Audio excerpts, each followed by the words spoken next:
Llevas 3 semanas sin tocar tus ahorros porque algo te dice que el momento no es bueno. No sabes exactamente qué es, solo que algo en el aire no cuadra. El precio de la gasolina subió otra vez esta semana.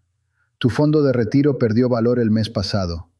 Y esta mañana, sin que nadie te lo explique del todo, Wall Street abrió con los números en rojo. ¿Qué está pasando exactamente? ¿Y por qué nadie en Washington parece querer decírtelo en voz alta? Hay algo moviéndose en este momento dentro de la Casa Blanca que podría cambiar el precio de casi todo lo que compras en los próximos 90 días. No es especulación, no es teoría. Es una decisión que, según múltiples fuentes cercanas al presidente, podría ejecutarse en menos de 10 días. Y las personas más cercanas a Donald Trump, las que tienen acceso directo a su despacho, están intentando frenarlo.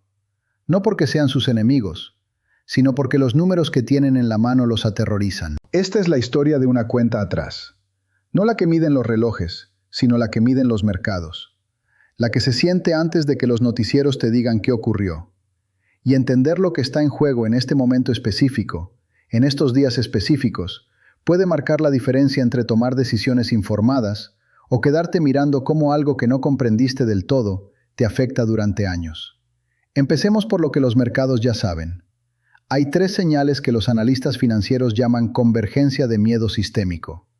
No ocurren juntas con frecuencia. Cuando ocurren, significan que algo grande se está anticipando.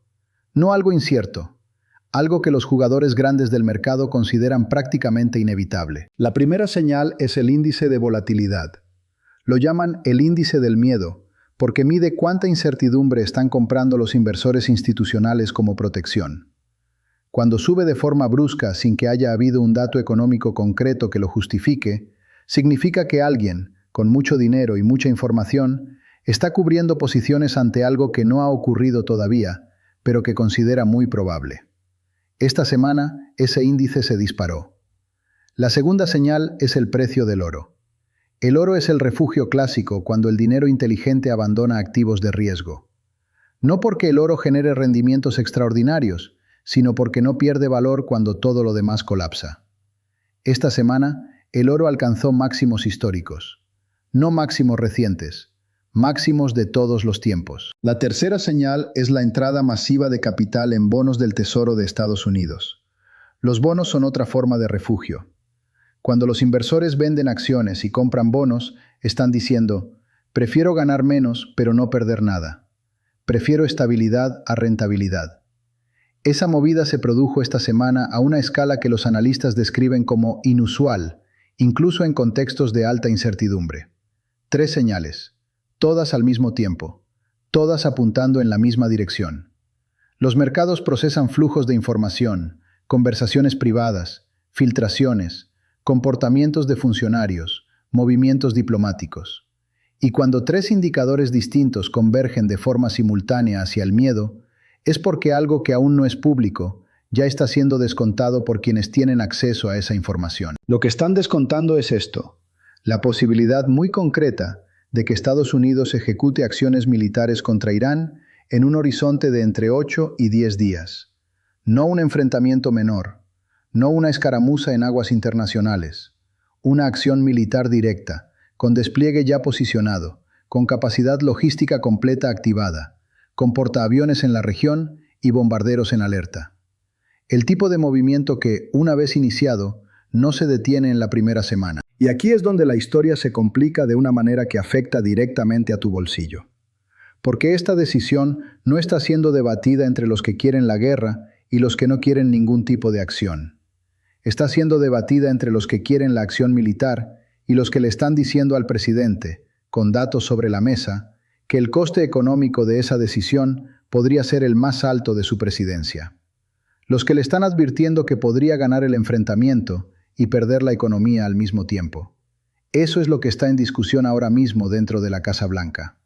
Hagamos los números concretos, porque eso es lo que hace que esta situación sea diferente de cualquier otra escalada de tensión de los últimos años. Estados Unidos consume aproximadamente 20 millones de barriles de petróleo al día.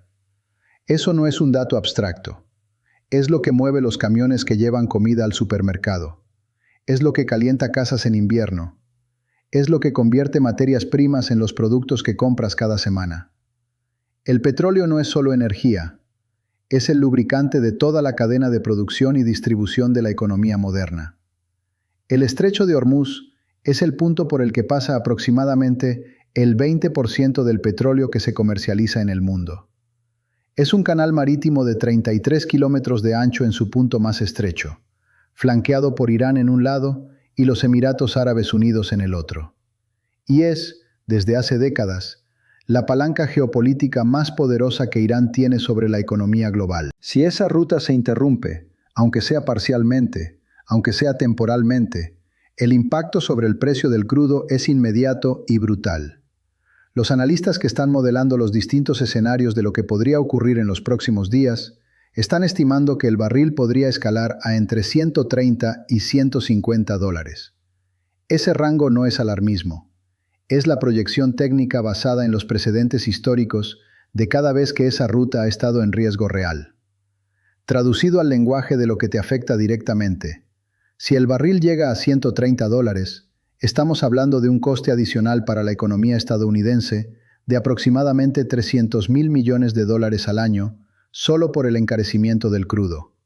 No en una crisis prolongada, solo en el impacto inicial de un año con petróleo en ese nivel. 300.000 millones de dólares. Eso es más de lo que el gobierno federal gasta en educación en un año. Es más del doble de lo que se invirtió en el primer gran paquete de estímulo post-pandemia. Es dinero que sale de la economía real, de los márgenes de empresas, de los bolsillos de consumidores, de la rentabilidad de los fondos en los que están los ahorros de millones de personas. Y ese número no incluye el coste militar directo, porque la operación ya tiene recursos desplegados. No es una hipótesis. Los portaaviones están posicionados. La capacidad logística está activada. Las estimaciones más conservadoras de lo que costaría sostener una operación militar de esta naturaleza durante los primeros 90 días hablan de decenas de miles de millones adicionales. Dinero que no estaba en el presupuesto. Dinero que, en algún momento, alguien tiene que financiar o recortar de otro lugar. Ahora detente un momento, porque estamos hablando de un presidente que llegó a Washington con una promesa económica muy específica: hacer que los precios bajen, restaurar el poder adquisitivo de la clase media, traer de vuelta la prosperidad que, según su diagnóstico, se había perdido durante años de mala gestión. Esa es la narrativa que lo llevó a ganar. Y ahora estamos ante la posibilidad de que ese mismo presidente autorice una acción que podría añadir 2 o 3 puntos porcentuales adicionales al índice de precios al consumidor. Eso es exactamente lo que están calculando sus asesores económicos. Y eso es exactamente lo que los tiene en modo de alarma. Porque 2 o 3 puntos adicionales de inflación no son un dato estadístico. Son el precio de la gasolina que sube 40 centavos por galón en un mes. Son la factura del supermercado que aumenta de manera que ya no cabe en el mismo presupuesto familiar de la semana anterior. Son los costes de transporte que se trasladan al precio final de casi todo lo que se vende en el país. Son la erosión visible, cotidiana, innegable del poder adquisitivo de exactamente el grupo de votantes al que Trump más necesita mantener convencido de que su presidencia está funcionando. Y aquí empieza el verdadero problema. Ahora, hay una diferencia que hace que este momento sea aún más delicado para Trump específicamente. Y no es solo económica, es política y es temporal. Porque este momento no ocurre en el tercer año de una presidencia con margen de recuperación. Ocurre en el año previo a las elecciones intermedias. Eso cambia todo el cálculo. Las elecciones intermedias son el primer gran examen de legitimidad de cualquier presidencia. Son el momento en que el electorado, fuera de la narrativa de campaña y dentro de la realidad cotidiana de lo que ha ocurrido en los últimos 2 años, emite un juicio. Y ese juicio se basa en pocas cosas muy concretas. ¿Tengo más dinero o menos? ¿Está mi familia más segura o menos? ¿La vida que me prometieron es la vida que estoy viviendo? La mayoría legislativa con la que Trump trabaja ahora es ajustada. Eso no es solo un dato político abstracto. Es la diferencia entre poder aprobar legislación sin negociar demasiado y necesitar que todo sea una negociación difícil. Es la diferencia entre ejecutar una agenda y defenderse de investigaciones. Es la diferencia entre liderar el relato y reaccionar al relato. Perder esa mayoría en un contexto de guerra, más crisis económica, no es una hipótesis de trabajo de los analistas más críticos con Trump. Es el escenario que los propios estrategas republicanos consideran posible si las condiciones económicas se deterioran de la manera que los modelos están proyectando. Hay un precedente que nadie en la Casa Blanca quiere pronunciar en voz alta, pero que todos conocen. En 2003, Estados Unidos entró en Irak con niveles de apoyo popular muy altos, con una justificación de seguridad nacional que en el momento pareció sólida, con una sensación generalizada de que la operación sería rápida y contundente. 4 años después, las elecciones intermedias de 2006 produjeron uno de los cambios más dramáticos en el equilibrio del Congreso de las últimas décadas. Los republicanos perdieron el control de la Cámara y el Senado. La guerra que había empezado con apoyo masivo se había convertido en el ancla política que hundió la segunda mitad de una presidencia. No porque la guerra fuera necesariamente un error estratégico en sus propios términos, sino porque la combinación de costes sostenidos, bajas visibles, ausencia de un final claro y deterioro económico gradual, creó una narrativa que fue imposible de revertir. ¿Es Irán 2025 idéntico a Irak 2003? No. Nunca dos momentos históricos son idénticos. Pero las estructuras de riesgo político se parecen más de lo que a nadie le gustaría admitir. Y sin embargo, porque siempre hay un sin embargo en estas situaciones, y ese sin embargo es lo que hace que esta decisión sea genuinamente difícil, genuinamente compleja, y no simplemente el resultado de un cálculo irresponsable. Existe una perspectiva estratégica completamente diferente dentro de la misma Casa Blanca. Y esa perspectiva tiene sus propios números, tiene su propia lógica, y tiene argumentos que no pueden descartarse solo por el impacto económico de corto plazo. El argumento central de quienes empujan hacia la acción militar es este: el coste de no actuar ahora podría ser mayor que el coste de actuar, porque el programa nuclear iraní no está congelado, no está negociándose desde una posición de debilidad, no está sujeto a controles verificables, está avanzando. Y hay una diferencia fundamental entre enfrentarse a un Irán que todavía no tiene la capacidad que está desarrollando y enfrentarse a un Irán que ya la tiene plenamente desplegada. Esa diferencia se mide en términos de qué tipo de escalada es posible en el futuro. Se mide en términos de qué tipo de disuasión es creíble y cuál no lo es. Se mide en términos de cuánta influencia tiene Estados Unidos sobre sus aliados en la región si no demuestra voluntad de actuar cuando llega el momento crítico. Hay presidentes que han mirado ese cálculo y han concluido que esperar era lo correcto. Hay presidentes que han concluido lo contrario. Y la diferencia entre esas decisiones no siempre ha estado en quién tenía razón estratégicamente. A veces ha estado en quién tenía la personalidad para sostener la decisión, la narrativa para defenderla políticamente y el respaldo doméstico para absorber los costes sin perder poder. Trump es un presidente que entiende el poder en términos de demostración, no en términos de instituciones ni de procesos, en términos de momentos, de gestos contundentes, de señales que el mundo recibe y que establecen dónde está la línea. Esa es su filosofía política más profunda. Y dentro de esa filosofía, una acción militar contra Irán no es solo un problema que hay que resolver. Es una oportunidad de demostrar algo sobre quién es y qué tipo de liderazgo representa.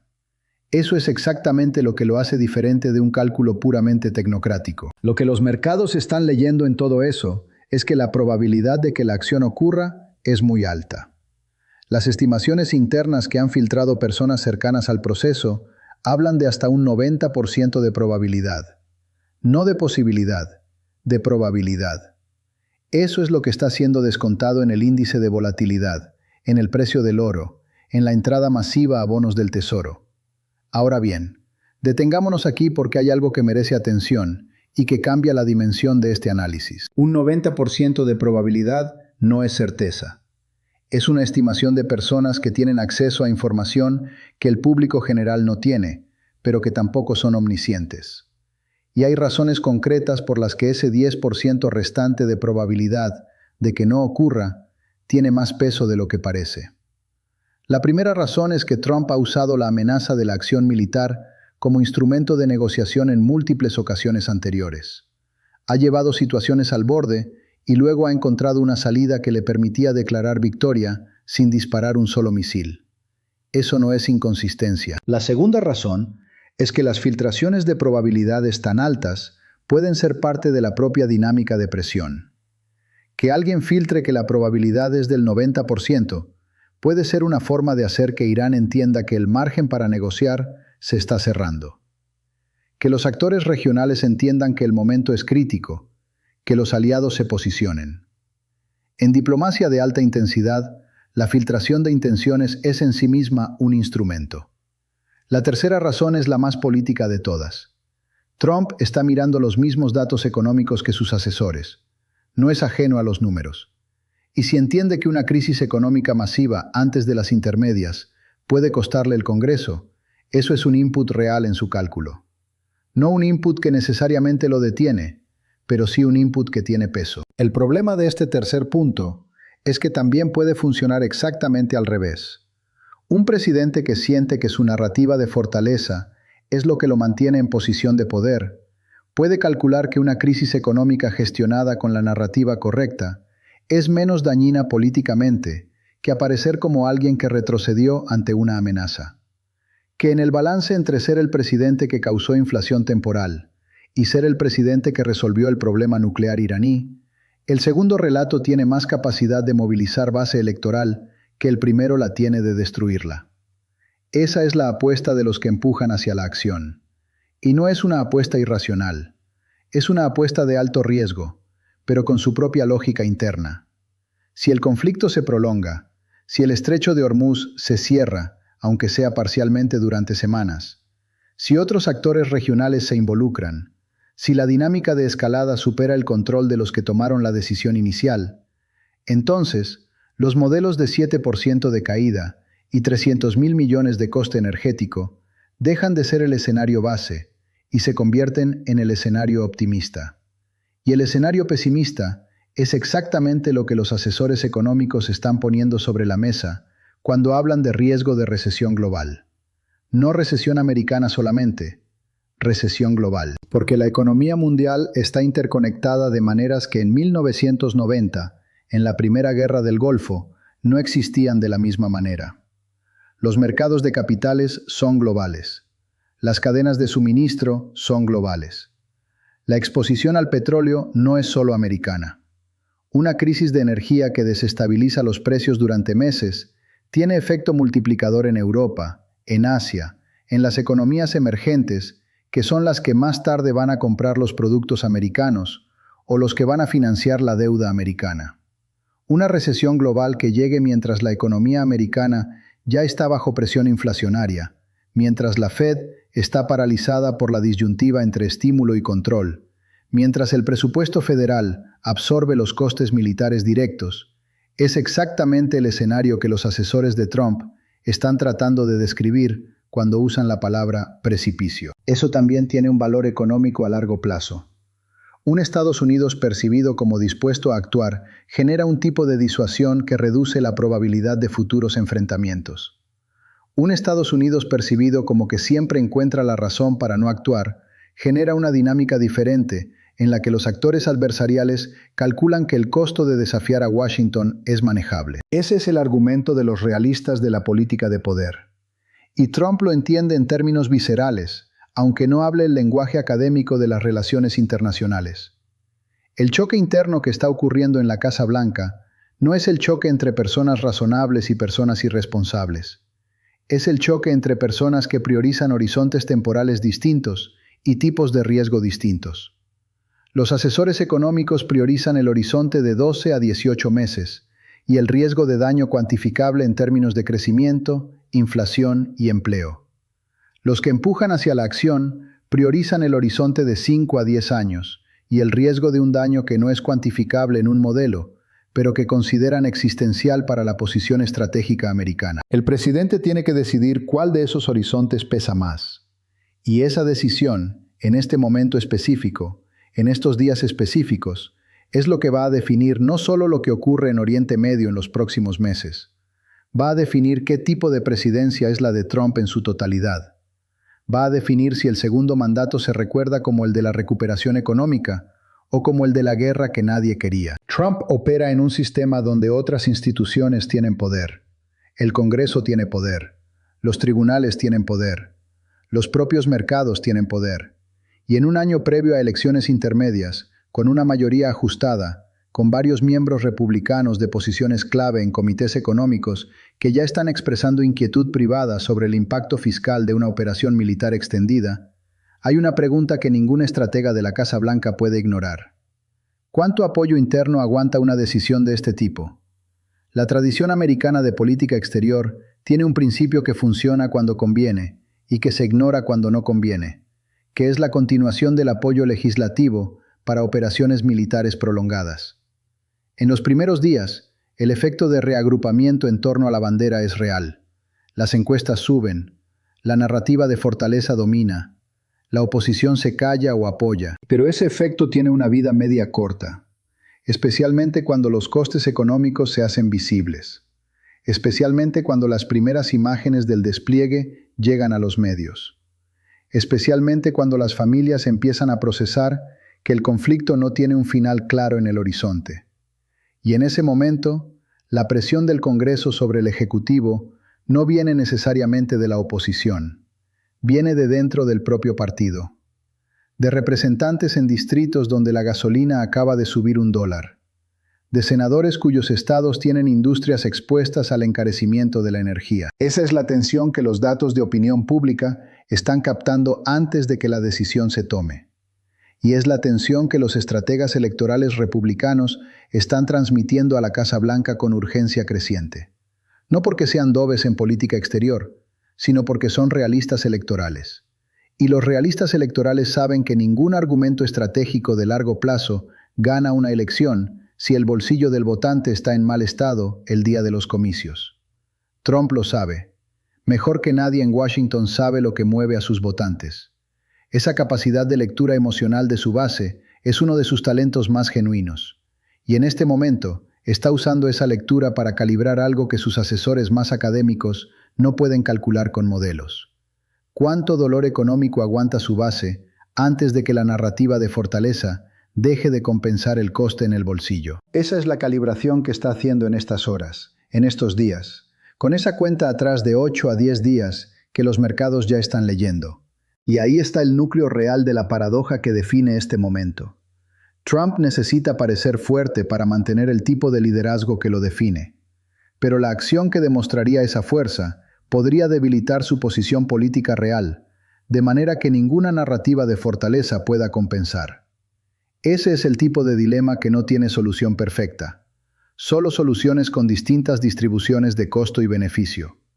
Y la pregunta no es qué solución es objetivamente correcta, porque en política esa pregunta no tiene respuesta absoluta. La pregunta es qué tipo de presidente es Trump cuando se enfrenta a un dilema de ese calibre. Y el camino que elija en los próximos días no solo determinará lo que ocurre en Oriente Medio, determinará lo que ocurre con la economía americana en los próximos 12 meses, determinará el balance de poder en el Congreso después de las intermedias, determinará si el segundo mandato de Trump se convierte en la referencia de éxito o en la de los errores que se podían haber evitado. Nadie puede decirte con certeza cuál de esos caminos va a elegir, ni los analistas con mejores fuentes, ni los mercados con sus indicadores más sofisticados, ni las personas más cercanas al presidente, que llevan días filtrando su inquietud precisamente porque no tienen certeza. Lo que vale la pena observar es el comportamiento del mercado de petróleo en las primeras horas de cada sesión. Si el crudo sigue escalando de forma sostenida, los traders que tienen mejor información que el público general están descontando que la probabilidad de acción sigue siendo alta. Si de pronto hay una estabilización, puede indicar que algo en las conversaciones internas está cambiando. Si hay una caída brusca con volumen alto, puede indicar que alguien con mucha información acaba de recibir una señal de que la acción no ocurrirá, al menos no en el plazo original. Los mercados de futuros de energía son el detector de mentiras más sofisticado que existe en estos momentos. No porque sean perfectos, sino porque los que participan en ellos tienen incentivos económicos masivos para estar en el lado correcto. Y cuando el dinero real se mueve, lo hace siguiendo información real. Y mientras todo eso ocurre, mientras los mercados hacen sus cálculos y los asesores presentan sus argumentos, y los actores externos ejercen su presión, Trump está solo con la decisión. Eso es algo que a veces se olvida en el análisis político, que en el momento de la decisión, el presidente está solo. Puede tener 30 personas diciéndole cosas, puede tener los mejores análisis del mundo, puede tener la presión de aliados, de asesores, de mercados, de historia. Pero en el momento de firmar o no firmar, de hacer la llamada o no hacerla, de dar la orden o retenerla, la decisión es individual. Y Trump es un presidente que toma decisiones de manera especialmente individual, que confía en su instinto por encima de los modelos, que ha demostrado repetidamente que su proceso de decisión no se ajusta a los esquemas que los analistas convencionales usan para predecirlo. Eso hace que este momento sea genuinamente incierto, de una manera que no es solo retórica. Es incierto porque el agente decisor tiene características que hacen que los modelos de predicción fallen más que con otros presidentes. Y esa incertidumbre real, esa imposibilidad de saber con certeza lo que va a ocurrir en las próximas horas, es exactamente lo que los mercados están procesando con esos 3 indicadores que mencionamos al principio. Volatilidad alta, oro en máximos históricos, entrada masiva en bonos. Esos 3 indicadores juntos no dicen qué va a ocurrir, dicen que nadie sabe qué va a ocurrir, y que ese no saber tiene un coste que se está pagando ahora mismo en el valor de activos que afectan directamente a millones de personas. Esta es la cuenta atrás que no aparece en los relojes, pero que se siente en los mercados, en las conversaciones de los asesores, en los movimientos diplomáticos, en las filtraciones calculadas. 8 a 10 días para una decisión que podría redefinir el equilibrio económico global. 8 a 10 días para que Trump elija qué tipo de presidencia quiere que sea la suya en este segundo mandato. 8 a 10 días para que los mercados descubran si el riesgo que están descontando era real o era el instrumento de una jugada de presión que nunca tuvo intención de ejecutarse. Y mientras esa cuenta atrás avanza, hay una pregunta que ningún análisis puede responder todavía. No porque no sea la pregunta correcta, sino porque la respuesta depende de una decisión que aún no se ha tomado.